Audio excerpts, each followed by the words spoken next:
Yeah.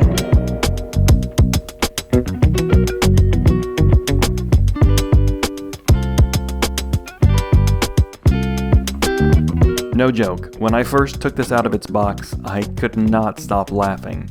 Even though a lot of watches go through my hands, this kind of watch, this ain't one of them. It's just so much. It's a lot. It's a lot. But I put in the hard work that you've come to expect from my channel. I sacrificed my wrist and my style, and I've been wearing this for almost a week. For you. For my people. This is a Breitling Chronomat in 44mm and two-tone, red gold and steel. It's the largest and one of the most expensive chronomat watches that Breitling makes, has ever made, in fact.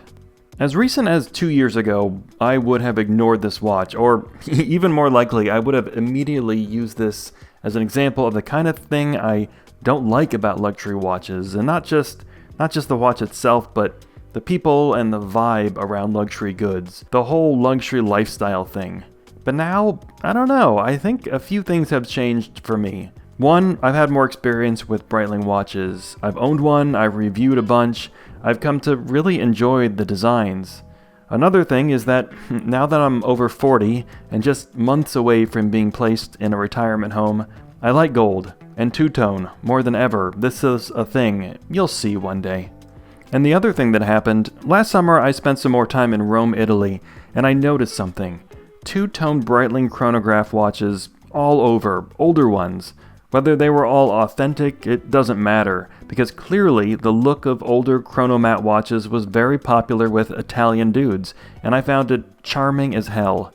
And sometimes that's all it takes when you see a certain watch or an accessory worn in the right place and the right way. It can totally change your opinion about that thing, like, now I get it. A butterfly flaps its wings in Rome, and 10 months later, this beast is on my wrist. The Breitling Chronomat has a rich history of being not so subtle, especially the two-tone. These watches, for a long time, they've been garish and bold and big and maybe ugly, maybe not. After all, beauty is in the eye of the beast holder. This is the current generation Chronomat, and this is the 44mm reference that's 14.5mm thick and 53mm long. It has 200 meters of water resistance, and on this bracelet it weighs 236 grams, which is a lot of grams. The watch lists for $14,000. There's a fully steel version of this watch with a bracelet that costs $9,500. But without any gold, is it even a watch at all? And it's 16 grams lighter. What is this, a watch for ants? This is monstrously large on my 7-inch wrist. 44 by 14.5 millimeters. It's about the same as my Panerai Luminar, which I wear a lot and I really enjoy. But this Chronomat feels bigger, and that's for two reasons. First is the weight. 236 grams. Anything over 180 is heavy. Anything over 200 is very heavy.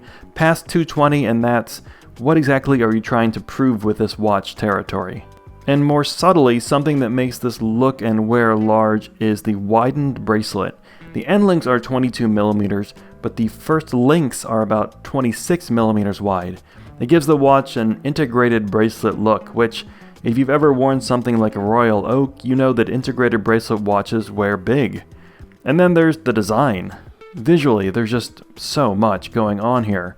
All the elements, they add to the complexity of this design, and I think that makes the watch look large.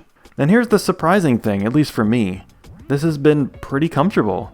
There is no bracelet adjustment system, and there's not even micro adjustments on the clasp, but somehow I can wear this all day without pain.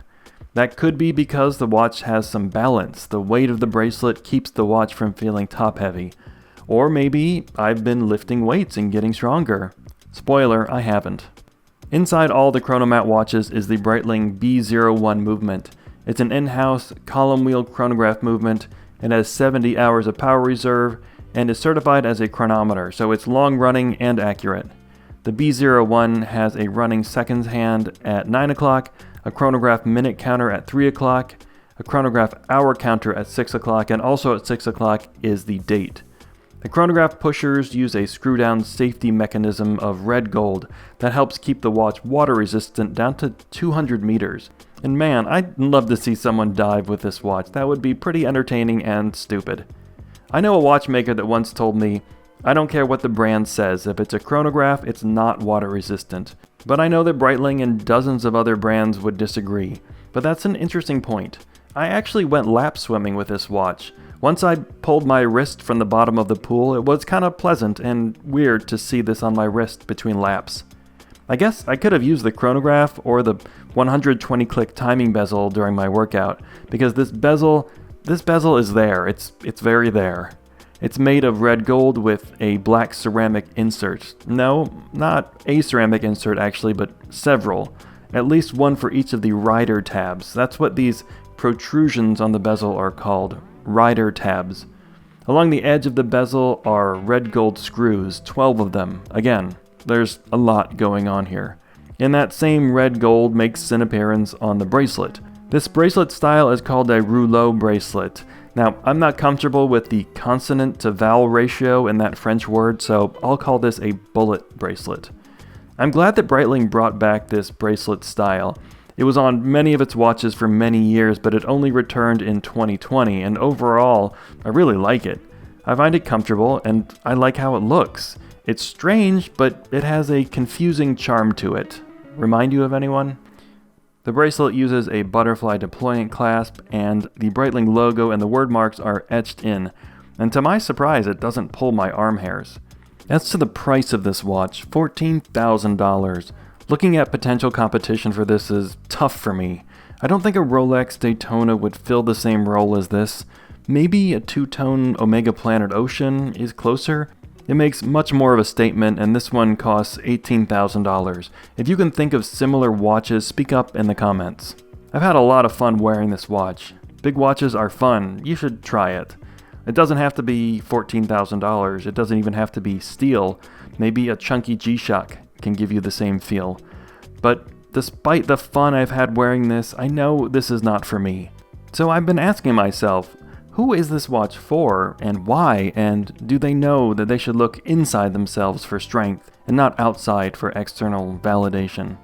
Okay, I could make jokes, and I have, and I will, but I see that the potential buyer for this watch could be someone that just loves flair and color and living loudly, someone who wants to seize the day and drive fast and dance like no one's watching, even though they probably bought this watch in the hopes that everyone would be watching.